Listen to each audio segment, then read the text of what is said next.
ክቡራን አድማጭና ተመልካቾቻችን እንደምን ሰነበታችሁ? ለዚህ ጊዜ በሰላም ስላደረሰን እግዚአብሔር ይመስገን። መምህርና ደራሲ ነጋ ገረመው ታምራት ነኝ። ዛሬ የሚተላለፈው መልእክት የሁለተኛ ደረጃ ተማሪዎች የእረፍት ጊዜያቸውን እንዴት ያሳልፋሉ የሚል ይሆናል።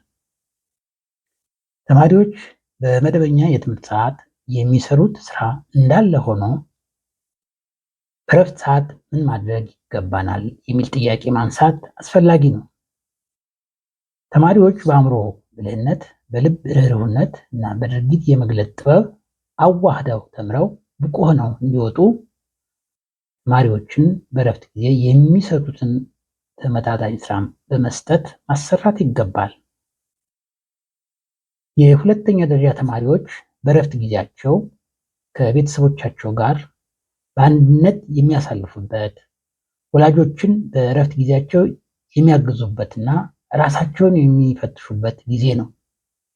ይህንን ጊዜ ለመጠቀም ለተማሪዎች የምስክር ወረቀት ሰጥተን የምንሸኝበት ሳይሆን በእረፍት ወቅት የእረፍት የአጠቃቀም ስልት ወይም ስትራቴጂ ተማሪዎች ማወቅ ይገባቸዋል።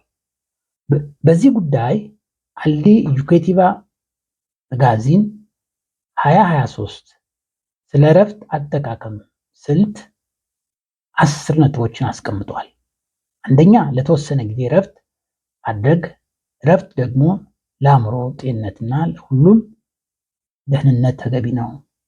እረፍት ወሳኝ ነው። ልጆች ላይ ጫና እንዳይኖር በጥንቃቄ መምራት፣ የልጆችን ፍላጎት መረዳት ወሳኝ ነው። ተማሪዎች ተገቢ ነፃነት ሊኖራቸው ይገባል። ተማሪዎችን በነፃነት መከታተልና መንከባከብ ይገባናል። ሁለተኛ፣ ስራ የመስራት እድል በትርፍ ሰዓት ቢሰራ ለወደፊት የስራ እድል በድርጊት ይማራሉ። ይህ ደግሞ ተማሪዎች ለወደፊት ቀድመው የስራ ፍላጎታቸውን ፈልገው እንዲያገኙ ያደርጋል። ሶስተኛ፣ የእረፍት ጊዜያቸውን በመጠቀም አገልግሎት እንዲሰጡ ማድረግ፣ ቤተሰብ ማገልገል፣ የኑሮ ዘዴ ሙያ በቤታቸው መስራት፣ በሃይማኖታቸው ጽኑ መሆንና መከታተል፣ በስራ ማገዝ፣ ቤተ መጻሕፍት መጠቀም፣ ነፃ አገልግሎት መስጠት። ነፃ አገልግሎት ተማሪዎች እንዲደሰቱ የሚያደርግ የማህበረሰቡን አኗኗር አብሮ የሚማሩበት ነው። አራተኛ፣ ተማሪዎች የተለያዩ መጽሐፍትን ማንበብ፣ በእረፍት ጊዜ የሚሰጠውን ስራ በአግባቡ መስራት። አምስተኛ፣ ከፍተኛ የትምህርት ተቋማት እንዲጎበኙ ማድረግ።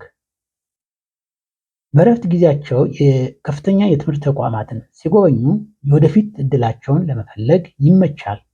ሲጎበኙ በቅርብ የሚገኙ የከፍተኛ ትምህርት ተቋማት መሆን አለበት።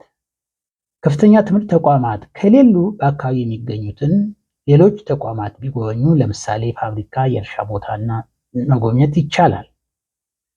ስድስተኛ፣ ሆስፒታሎች እንዲጎበኙና ያለውን ሁኔታ እንዲያውቁ ማድረግ። ሆስፒታል ባይኖር በአካባቢው የሚገኙ የጤና ተቋማትን መጠቀም። ከዚህ ላይ ምን ይማራሉ? የማህበረሰቡን ሕይወት ባህሉን ያውቃሉ። ሰባተኛ፣ የሚፈልጉትን ተጨማሪ ቋንቋ እንዲሰለጥኑ ማድረግ።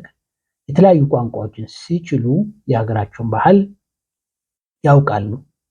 ስምንተኛ፣ የግል ስራ ለምሳሌ ንግድ፣ እጅ ሙያ፣ የባልትና ስራ መስራት። እንዲህ አይነት ስራዎች ለፈጠራ ያነሳሳሉ፣ ራሳቸው እንዲችሉ ያደርጋሉ። ባለፈው ወሰነ ትምህርት የተሳካውንና ያልተሳካውን መፈተሽ፣ መለየት፣ ለተግባር ማመቻቸት።